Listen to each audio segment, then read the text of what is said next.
So how did the intelligence function work? Because they had several spectacular coups there as well. Well, there was some, as I say, a lot of the early recruits did come from the press. So people like Rodolfo Walsh, Luis Guagnini, Paco Arrondo, Juan Hellman. It was the sort of equivalent of, I don't know, Ian Hislop, Simon Jenkins, Christopher Hitchens. Well, if you've got those group of people, if they suddenly decided to go into armed resistance to a military dictatorship in the UK, they wouldn't have much trouble in setting up an intelligence network. So when the military took over in 76, the repression started in a very... Well, you asked me about the arc. Yes.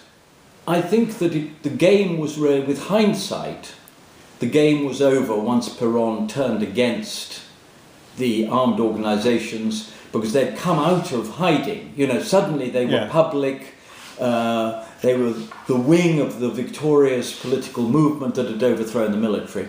Once Peron had turned against them, and in a sense had linked up with the army, because I don't think the AAA was anything other than the army. The army and the police had been let off the leash. Yes, and Peron had done this. It wasn't this naughty Lopez Rega suddenly. That's the myth, of course, that they wanted to believe. Everyone within those organisations wanted to believe that it was possible that Peron was simply surrounded by Lopez Rega and Isabel and Menem and a few others, and that they were deliberately picking off the governor of Buenos Aires, Bidigain, and others were suddenly being shot down.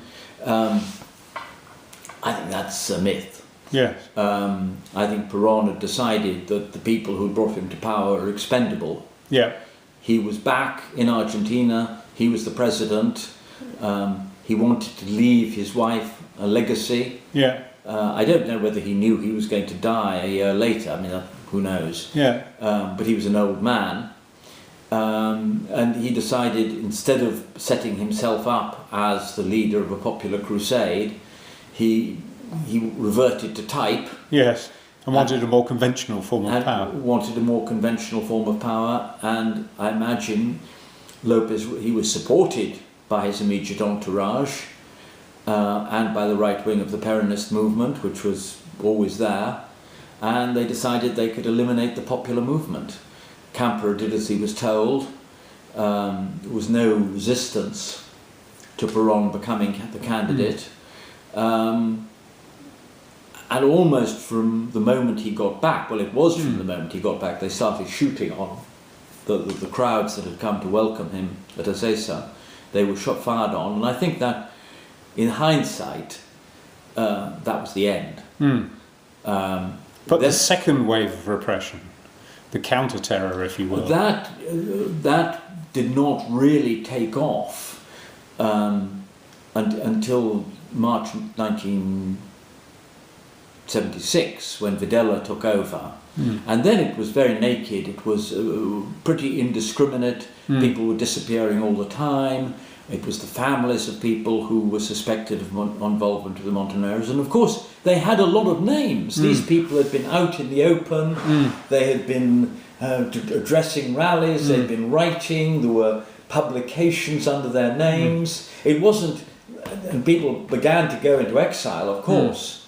But nevertheless, they knew enough of who was related to who and where they lived or where they had lived or where members of their family were, and they were completely ruthless in what they did, and they did just want names. And then they'd go and even if you gave them the wrong names, they'd go and torture them, and they probably killed 30,000 people between 1976 and 1979. Many of them, after they'd been disposed of. Paradoxically, we learned later that one wave of killings followed the Red Cross, them agreeing that at the time of the World Cup, that people, the Red Cross could come and see that there was no one in their prisons, so they had to clear people out.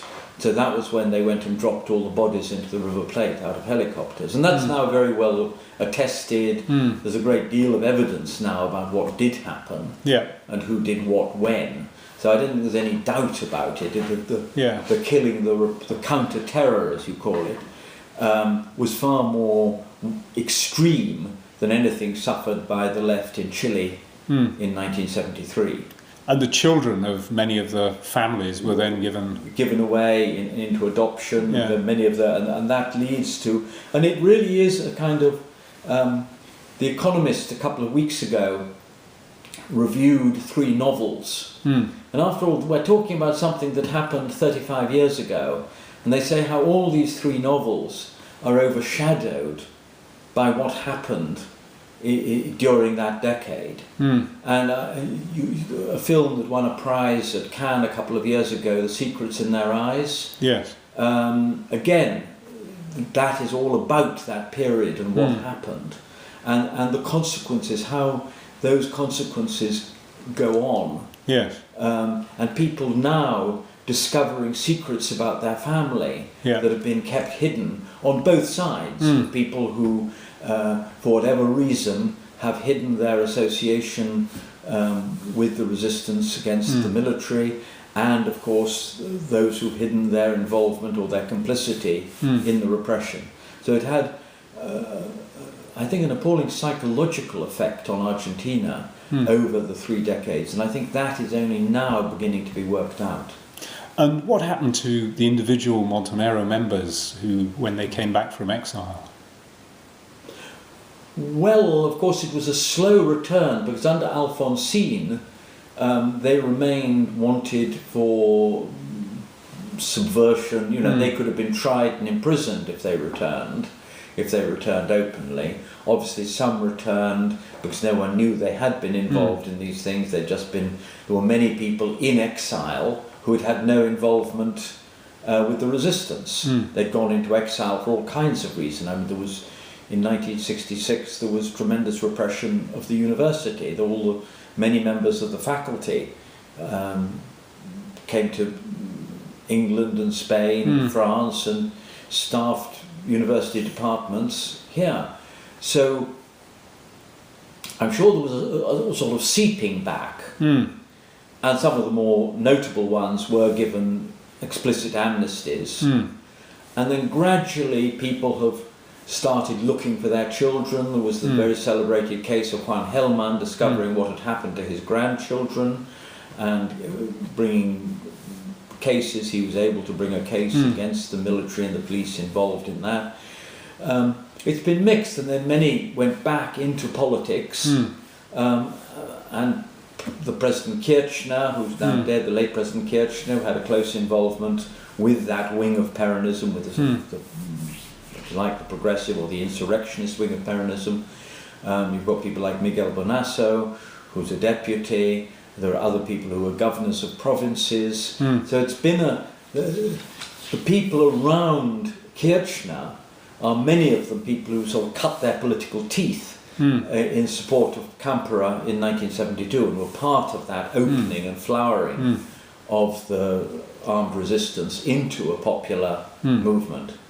And I would say that's been a gradual process, and one which is still finding its expression in both literature and cinema, and it becomes more open and the country learns to live with its past.